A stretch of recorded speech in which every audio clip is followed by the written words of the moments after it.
Jean-Marcel Defouga, NUPIL International. Avant de lancer le sujet du jour, j'aimerais que vous observez, vous allez voir très bien là, que la chevelure pousse déjà. Parce que là, c'était complètement nu. Là, maintenant, ça pousse. Il n'y a que quelques petits angles là qui sont en train. Nous sommes déjà à presque 2 semaines.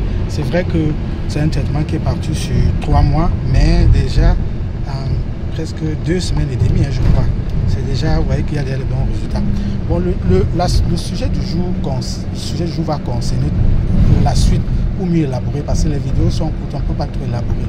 Ça concerne toujours la médecine à la longévité et ça concerne toujours les types d'âge. Et je vais élaborer beaucoup plus sur un des types d'âge, mais je vais rapidement repréciser. Vous tous vous savez que j'ai dit la dernière fois qu'on a 3 types d'âge. La médecine à la longévité reconnaît 3 types d'âge. C'est-à-dire que l'âge chronologique, qui est l'âge qui est sur vos documents, qui est l'âge de votre acte de naissance, je ne sais pas, voilà. Et quand vous êtes vraiment né. Et le deuxième type d'âge, c'était l'âge physiologique. L'âge physiologique qui correspond à l'état de fonctionnement de votre corps. Voilà, c'est un peu ça qui détermine vraiment la solidité de votre fonctionnement de vos organes. Et le troisième âge, c'était l'âge ressenti. Et je vous avais dit que l'âge ressenti était l'âge qui était pour moi le plus dangereux. Parce que l'âge ressenti avait toujours un décalage de 15 ans par rapport à la réalité de votre santé. Parce que comme je disais, lorsque vous étiez jeune, une maladie pouvait s'installer, mais ça peut prendre 15 ans, 10 ans pour que vous ayez pour que vous observez, pour que vous ayez les conséquences. Alors que quand vous allez vous sentir très bien. Donc, je disais que l'âge ressenti était très dangereux, qu'il ne fallait jamais se confier à l'âge ressenti. Et que le meilleur âge qui devait vous intéresser, c'est l'âge physiologique. Comme c'est l'âge physiologique qui est le meilleur âge, je voudrais ce matin, ensemble, vous dire comment vous pouvez déterminer. Je ne peux pas tout. Ce n'est pas un test exact à 100% parce qu'il y a d'autres tests qu'on fait dans les hôpitaux. Et en passant, j'ai fait mon check-up annuel et j'ai des résultats et j'ai des choses à améliorer sur l'état de ma santé. Donc, un check-up complet. Et là encore, j'ai compris que la médecine à la longévité n'est pas encore au top, enfin n'est pas encore très bien connue parce que quand je suis arrivé à l'hôpital, j'ai expliqué, j'ai demandé que je voulais faire les tests d'artères pour mesurer la souplesse de mes artères.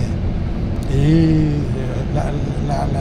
les dames que j'ai vues m'ont dit qu'ils ne font pas ça, ils ne connaissent même pas ça. J'ai dû rencontrer un docteur qui m'a dit oui, qui a compris le sens de ce que je disais et qui m'a dit qu'il va me trouver un centre qui peut faire ce test-là. Donc, ce que je voulais dire, c'est quoi? C'est que, en passant, c'est que là, on a des petits tests qu'on peut faire pour voir si on connaît son âge physiologique et pour voir si on est en super forme. Par exemple, première chose qui est assez simple, c'est que vous devez être capable de vous tenir sur un seul pied. Donc vous restez sur un seul pied pendant un certain temps et vous pouvez fermer les yeux ou pas. Ce test-là, c'est important. Et vous devez le faire et voir le nombre de temps que vous résistez. Si vous constatez que vous résistez peut-être 30 minutes ou 10 minutes, n'est pas, et vous devez le refaire.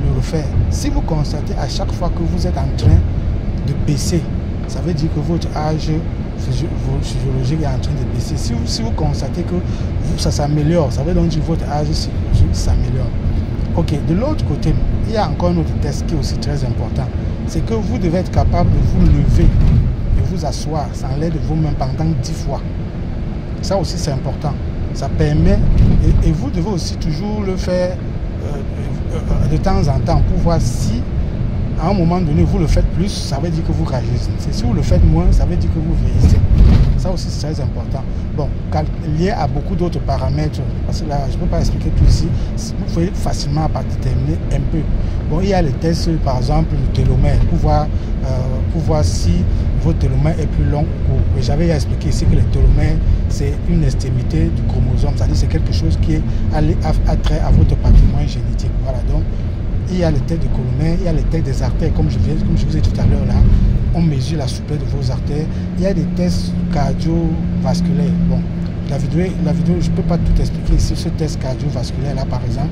Donc il y a des petits tests cardiovasculaires pour voir comment votre père. Il y a les marqueurs sanguins. Les marqueurs sanguins. Bon, je vous ai dit, il y a le bilan de santé, comme moi j'en ai fait. Et j'ai les résultats. Et le docteur m'a dit, c'est là où je dois améliorer. Ok, bon, portez-vous bien, à la prochaine. C'était Jean Massé de Fougan pour de NUP l'International. Bye.